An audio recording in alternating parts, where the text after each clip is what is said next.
NATO की सदस्यता को लेकर इस्लामिक देश तुर्की और यूरोपीय देशों के बीच पैदा हुआ विवाद अब धार्मिक रंग लेता जा रहा है।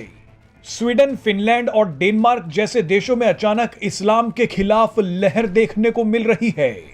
स्वीडन और डेनमार्क में तो विरोध प्रदर्शन इतने उग्र हो गए कि वहां जुम्मे के दिन इस्लाम की पवित्र किताब तक जला दी गई।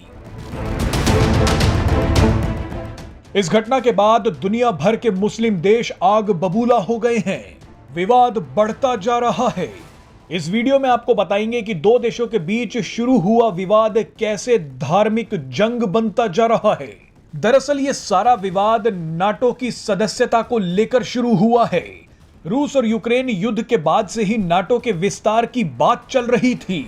इसी कड़ी में स्वीडन और फिनलैंड नाटो का सदस्य बनना चाहते थे, लेकिन तुर्की ने फिनलैंड और खास तौर पर स्वीडन के नाटो में शामिल होने के सपनों पर पानी फेर दिया। तुर्की का कहना है कि स्वीडन उसके कट्टर दुश्मन कुर्द मिलिटेंट्स का समर्थन कर रहा है। आपको बता दें कि तुर्की और कुर्द मिलिटेंट्स में काफी समय से जंग चल रही है। ये दोनों ही सीरिया में एक दूसरे पर हमले कर रहे हैं। तुर्की ने कहा कि हम जिन कुर्द मिलिटेंट से लड़ रहे हैं उन्हें स्वीडन और फिनलैंड जैसे देश समर्थन दे रहे हैं, इसीलिए स्वीडन और फिनलैंड को नाटो में शामिल नहीं किया जाना चाहिए। आपको बता दें कि तुर्की नाटो का सदस्य है। तुर्की ने अपने वीटो पावर का इस्तेमाल करने की धमकी दी है। तुर्की ने कहा है कि अगर नाटो ने इन दोनों देशों को शामिल करने की कोशिश की तो वो सही में अपनी वीटो पावर का इस्तेमाल कर लेगा।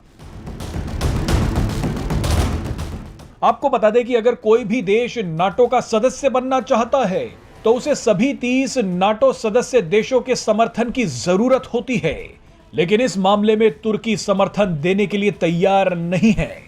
तुर्की के इसी रुख के बाद फिनलैंड और स्वीडन में उसके खिलाफ जबरदस्त प्रदर्शन शुरू हो गए।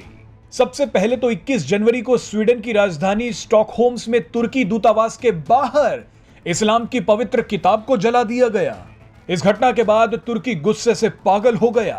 कई मुस्लिम देश भी स्वीडन में हुई इस घटना की निंदा कर चुके हैं, लेकिन इसके बावजूद यह विवाद थमा नहीं। स्वीडन के बाद अब डेनमार्क में भी इस्लाम की पवित्र किताब को जला दिया गया। डेनमार्क की राजधानी कोपेनहेगन में मस्जिद के पास और तुर्की दूतावास के बाहर ठीक वही हुआ जो स्वीडन में किया गया था।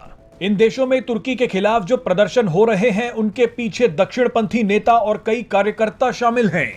ये सभी प्रदर्शनकारी अपने देशों पर दबाव बना रहे हैं कि तुर्की के खिलाफ भी एक्शन लिया जाए।